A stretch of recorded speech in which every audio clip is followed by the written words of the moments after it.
ఈ వీడియోని షేర్ చేసి ఇటువంటి ఘనత సాధించిన వారికి అప్లాస్ తెలియజేయండి. మంగళూరుకు చెందినటువంటి భరతనాట్య కళాకారిణి విదుషి దీక్ష పేరుకు తగ్గట్టే గోల్డెన్ బుక్ ఆఫ్ వరల్డ్లో చోటు దక్కించుకుంది.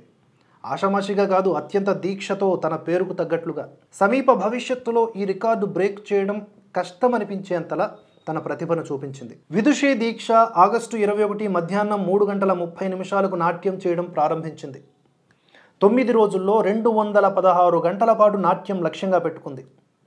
అయితే ఆగస్టు 28 సాయంత్రం 5:30 170 గంటలు మార్కును దాటింది అని నిర్వాహకులు తెలియజేశారు.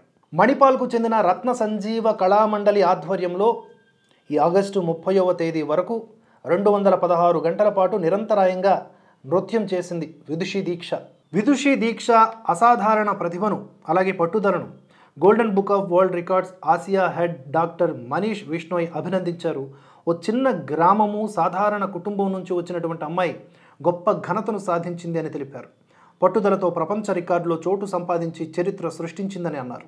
170 గంటల రికార్డు అంతకు ముందు ఉండేది. దాన్ని బ్రేక్ చేసినటువంటి దీక్ష ఇప్పుడు 216 గంటల లక్ష్యాన్ని చేరుకుంది. ఇటీవల రెమోనా ఎవెట్ పెరీరా ఈమె కూడా 170 గంటల పాటు నిరంతరాయంగా భరతనాట్యం ప్రదర్శించడం ద్వారా చరిత్ర సృష్టించారు. ఆమె మంగళూరులోని సెయింట్ అలోసియస్ విశ్వవిద్యాలయంలో BA చివరి సంవత్సరం చదువుతున్నారు.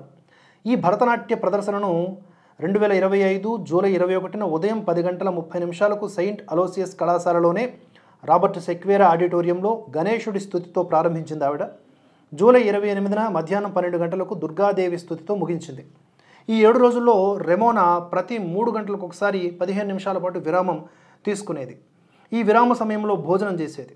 అయితే రెమోనా తల్లి గ్లాడిస్ పెరీరా 7 రోజుల పాటు తన కూతురికి అండగా ఉంటూ మద్దతునిచ్చింది. ఈ రికార్డును బద్దలు కొట్టడానికి రెమోనా 2 ఏళ్లు టైం తీసుకుంది, సాధన చేసింది. రోజు ఉదయం 6 నుంచి 7:30 వరకు, అలాగే సాయంత్రం 6 నుంచి రాత్రి 9 వరకు, రోజుకు 5 నుంచి 6 గంటల పాటు సాధన చేసింది. అంతకుముందు 2023లో మహారాష్ట్రలోని లాతూర్కు చెందినటువంటి 16 ఏళ్ల సృష్టి సుధీర్ జగ్పత్ 127 గంటల పాటు కథక్ నృత్యం చేసి ఈ ప్రపంచ రికార్డును నమోదు చేశారు. ఆ రికార్డును రెమోనా బదులుకొట్టారు. తాజాగా రెమోనా రికార్డును విదుషి దీక్ష బ్రేక్ చేసిందనమాట. కనుక తప్పకుండా ఇటువంటి వారిని మనం అభినందించాలి. ఇలా వీరందరూ కూడా మన యొక్క కళలను, సంస్కృతిని ముందుకు తీసుకువెళ్ళాలని భగవంతుని ప్రార్థిద్దాం.